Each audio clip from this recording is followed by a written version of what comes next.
Hello everyone. Today with me are two topper students who performed very good in the academics. So, here I have a series of questions which every student wants them to answer, like how they studied and how they managed their time. So, I welcome you both on the behalf of Opportunity Educares. तो question start करने से पहले मैं चाहूँगी आप दोनों अपना एक छोटा सा इंट्रोडक्शन दें. Hello everyone, my name is Samiksha Sharma and I studied at St. Anthony Senior Secondary School, Fatehgarh, and I scored 94% marks in class 10th and 95.6% marks in class 12 boards. Hello everyone, my name is Astha Gaur and I studied at KVRRC Fatehgarh. I scored 98.6% in 10th and 93.4% in 12th board examinations. So Samiksha, firstly tell us, how did you manage your time for self-study, schooling and coaching? Firstly, early in the morning I used to wake up for the maths class and उसके बाद तो direct school जाना होता है. Bag pack किया, school चले गए and वही डेली रूटीन स्कूल का. And coming back to home we use just rest a bit and 1 hour we can take the language subjects look, and it's very good. I highly recommend that one should never overlook the language subjects. And then about the evening classes which were of 2 hours, chemistry and physics, तो उसको तो daily जाना होता है. And आने के बाद फिर हमारा होता है सेल्फ स्टडी का टाइम पूरा. मतलब तो पहले शुरुआत तो कोचिंग के नोट से होती है कि उनको रिवाइज़ करना है सारे सब्जेक्ट को. आपके अगर 5 सब्जेक्ट हैं तो उनको 1-1 घंटा देना होता है. तो फिज़िक्स, केमिस्ट्री, मैथ 1-1 घंटा हो गया. उसके बाद जो प्रैक्टिस क्वेश्चंस हैं जो हम लोग को कोचिंग से मिलते हैं या स्कूल से मिलते ही हैं, उनको प्रैक्टिस करनी होती है. बस कुछ ज़्यादा नहीं है, बट ये फॉलो करना है. One should follow this things with consistency. आस्था, ये बहुत ही बड़ी बात है कि आपने केवी में 10th और 12th दोनों में ही टॉप किया था. तो आपने कौन सी स्ट्रैटेजी को फॉलो किया? सबसे पहले तो मैंने ये इंश्योर किया कि मैंने कोई भी स्कूल की या कोचिंग की क्लास मिस नहीं की. जो भी मतलब पढ़ाया गया वो डेली पढ़ा, कोचिंग में भी और फिर घर जाकर भी. और मैंने स्टार्टिंग से ही बहुत ही फोकस्ड होकर पढ़ाई की और जो भी पढ़ाया गया उससे सिलेबस को पीछे नहीं छूटने दिया. जो भी इंस्ट्रक्शंस टीचर ने दिए उन्हें फॉलो किया. और डाउट्स भी आते थे तो जो डाउट्स आते थे वो मैं टीचर से तुरंत क्लियर कर लेती थी. मतलब उन्हें मन में नहीं रखना है आपको डाउट्स को लाइटली नहीं लेना चाहिए. और जो भी टेस्ट या फिर एग्ज़ाम्स हुए स्कूल में उन्हें मैंने पूरी प्रिपरेशन से सिंसियरली मतलब बिल्कुल बोर्ड एग्ज़ाम्स मान के दिया इस तरह से. अच्छा, तो आपने 10th में कौन सी बुक्स को फॉलो किया था, प्लीज़ बताइए, ताकि आज के स्टूडेंट्स भी ठीक तरीके से प्रिपेयर कर पाएँ. सबसे पहले तो लैंग्वेज सब्जेक्ट्स में हिंदी में मैंने जो भी स्टोरी और पोएम्स होती हैं उन्हें मैंने एनसीईआरटी से पढ़ा था अच्छे से.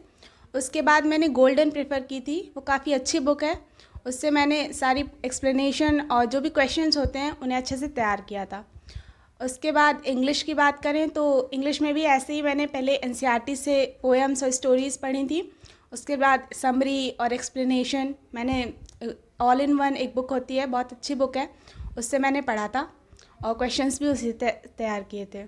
और एसएसटी की बात करें तो सबसे पहले एसएसटी में जो भी एनसीईआरटी में कंटेंट है वो बहुत अच्छा कंटेंट है, उसे आपको लाइन बाय लाइन अच्छे से पढ़ना है. उसके बाद आप एवरग्रीन पढ़ सकते हैं, वो भी अच्छी बुक है, उससे आप क्वेश्चंस का आइडिया लगा सकते हैं. और आंसर राइटिंग भी आप खुद से करके देखिए, उससे आपको आंसर राइटिंग का भी आइडिया मिलता है, तो मैंने उससे पढ़ा था.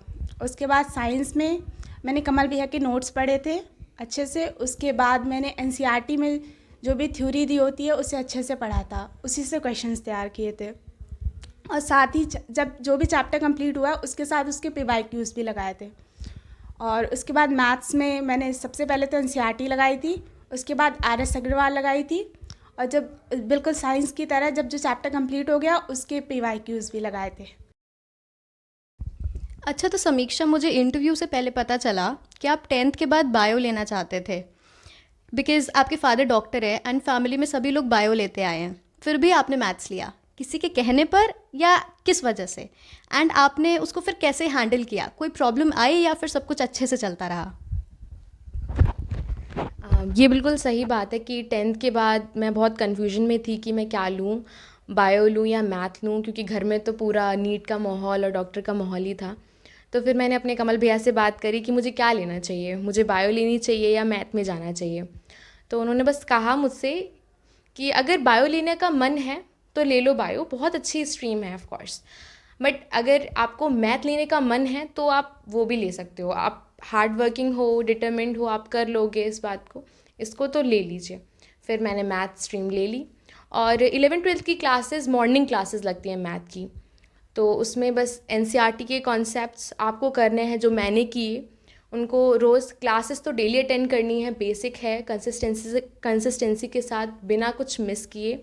और एनसीईआरटी आप लगाओ, और मैंने भी लगाई पूरी एनसीईआरटी अच्छे से, और फिर हम एक्स्ट्रा क्वेश्चंस भी करवाते थे, उनको किए। उसके बाद संडे को क्लासेस होती हैं जिसमें थोड़ा अपर लेवल की पढ़ाई होती है जो कि हेल्पफुल होती है जेई और एनडीए में।